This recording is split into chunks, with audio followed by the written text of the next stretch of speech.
చేనేత వస్త్రాల అద్భుత ప్రపంచం సావిత్రి సిల్క్స్ మన బెజవాడలో గ్రాండ్ ఓపెనింగ్ అందరూ ఆహ్వానితులే.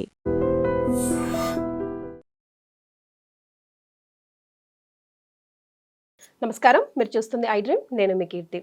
ఈరోజు నాతో పాటు జ్యోతిష్య రత్న జ్యోతిష చక్ర వైభవ నిపుణులు డాక్టర్ రాళ్లపల్లి రవికుమార్ గారు ఉన్నారు. గురుగారితో నా ప్రస్థానం చాలా చిన్నప్పటి నుంచి ఈ రోజు ఐ డ్రీమ్లో మొట్టమొదటిసారి మళ్ళీ మీ అందరి కోసం. నమస్తే గురుగారు. నమస్కారం అమ్మా. గురుగారు, ద్వాదశ రాశిలో భాగంగా కుంభరాశి వారికి ఎలా ఉంటుందండి? తప్పకుండా అమ్మా.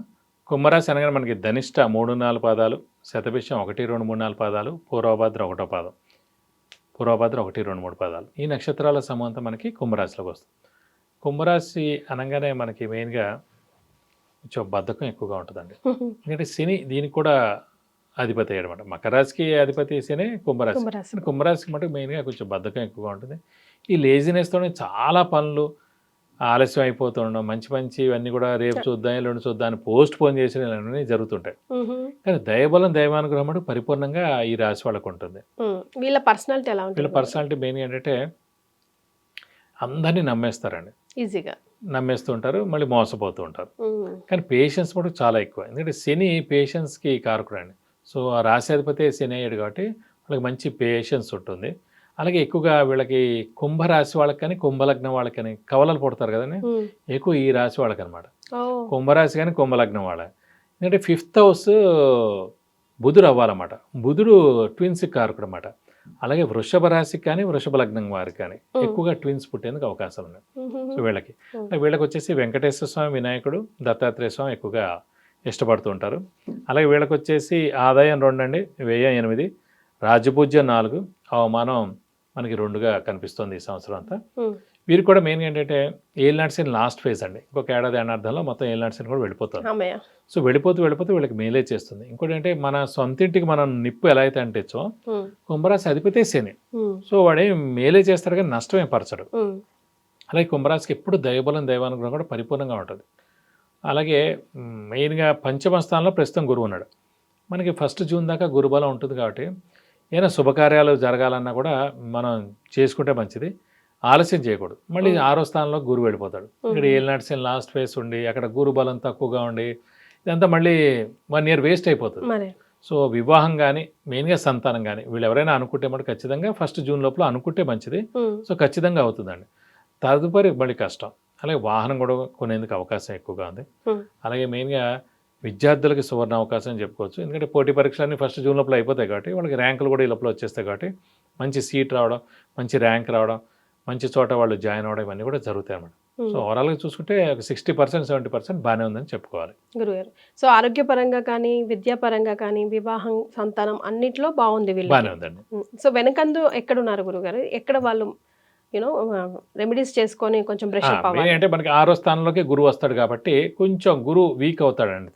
సో మనకి ఏంటంటే గురువుకి సంబంధించిన పరిహారం పాటిస్తే మంచిది. మెయిన్గా గురువు కంటే మేధా దక్షిణామూర్తి, దత్తాత్రేయ స్వామిని ఎక్కువగా ఆరాధించడం, వీలైతేనగా దక్షిణామూర్తి అష్టోత్తరం, మనకి దత్తాత్రేయ స్వామి అష్టోత్తరం రోజు చదువుకోవడం, వీలైతే ప్రతి గురువారం మనం దత్తాత్రేయ స్వామి టెంపుల్కి వెళ్ళి 40 ప్రదక్షిణాలు చేసి వీలైతేనగా ఆయనకి అభిషేకంగా నర్చనగా చేసుకోవడానికి మీకు అన్ని విధాలు మంచి చేకూరుతుంది. గురుగారు, ఇప్పుడు ఆడైనా మగైనా ఇలాంటి ఫలితాలు వేస్తాయా గురుగారు? ఎవరికైనా ఒకటే.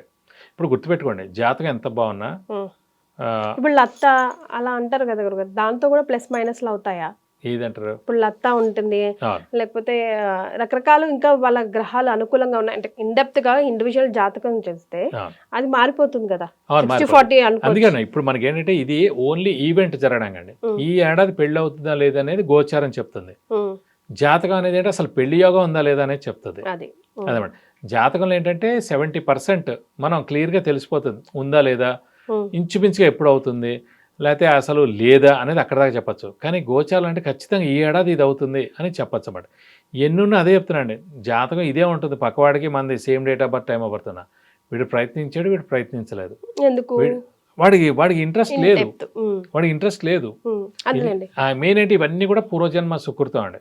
పూర్వజన్మ సుకృతం ద్వారా అంటే పూర్వజన్మ ఏదైతే క్లోజింగ్ బ్యాలెన్స్ అయిందో ఇక్కడ ఓపెనింగ్ బ్యాలెన్స్ అన్నమాట. పూర్వజన్మ మనం అన్ని మంచి పనులు చేసుకున్నాం, ఈరోజు బెస్ట్గా వచ్చింది మన జాతకం. పూర్వజన్మ అన్ని పాపాలు చేసుకున్నాం, ఎంత బెస్ట్ ఆరోగ్యపరం కూడా అవన్నీ మనం అనుభవించాలన్నమాట. సో కొంతమంది చూడండి చిన్న చిన్న చదువులు చదివి ఎన్నో ఉన్నత స్థానంలో ఉన్నారు, వాళ్ళంతా పూర్వజన్మలో ఎక్స్ట్రాడనరీగా ఉన్నారు. ఉమ్, సో వాళ్ళు పూర్వజన్మలో బాగుండి ఇప్పుడు ఇంకా బాగున్నారు కాబట్టి మంచి పనులు చేసుకుని ఇప్పుడు కూడా ఇంకా మంచిగా ఉంటే నెక్స్ట్ జన్మకి అది కంటిన్యూగా ఉంటుందండి.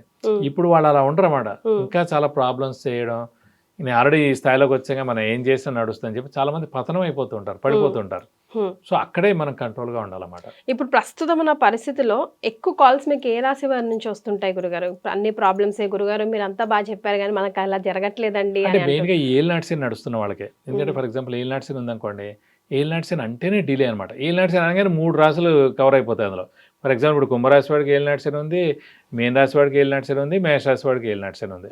సో వీళ్ళే ఎక్కువగా చేస్తూ ఉంటారు. ఎందుకంటే వాళ్ళకి మెయిన్ డిలేస్ ఏముంది, జాబ్ రావడం, ఈ మంచి చదువు ఉన్నత మంచి మార్కులు రాకపోవడం, అలాగే వివాహం లేట్ కావడం, ఇలా చిన్న అనారోగ్యాలు అన్నీ కూడా ఇవన్నీ ఈ మెయిన్ శని అంటేనే డిలే అండి. సో ఆ డిలేస్ అనేదే ఎక్కువ కాబట్టి మెయిన్ ఏలినాటి శని వాళ్ళదే ఎక్కువగా వస్తుంటుంది. పాపం ఆ మనిషి తప్పేం లేదు, రాసులు ఆడిస్తున్నాయి, మళ్ళీ వాళ్ళు వెళ్ళిపోగానే ఎక్సలెంట్ గా ఉంటారు. మరి అలా అనమాట. అది తెలుసుకోవాలి కదా గురుగారు, ప్రతి ఒక్కరు ఆ చిన్న లాజిక్ తెలుసుకుంటే ఇంత ఇబ్బంది పడకపోవచ్చు. సో కుంభరాశి వారికి కూడా అన్ని విధాలుగా కలిసి రావాలని మనస్ఫూర్తిగా కోరుకుందాం. తప్పకుండా. మీ సమస్య ఏదైనా కింద స్క్రోల్ అవుతున్న నంబర్కి ఒక్కసారి కాల్ చేసి గురుగారి అపాయింట్మెంట్ తీసుకుంటే కనుక సరైన సమాధానం మీకు దొరుకుతుంది, మీకు కొంచెం ఊరట లభిస్తుంది. అంతే కదా గురుగారు? చాలా సంతోషం అండి, ధన్యవాదాలు. నమస్కారం.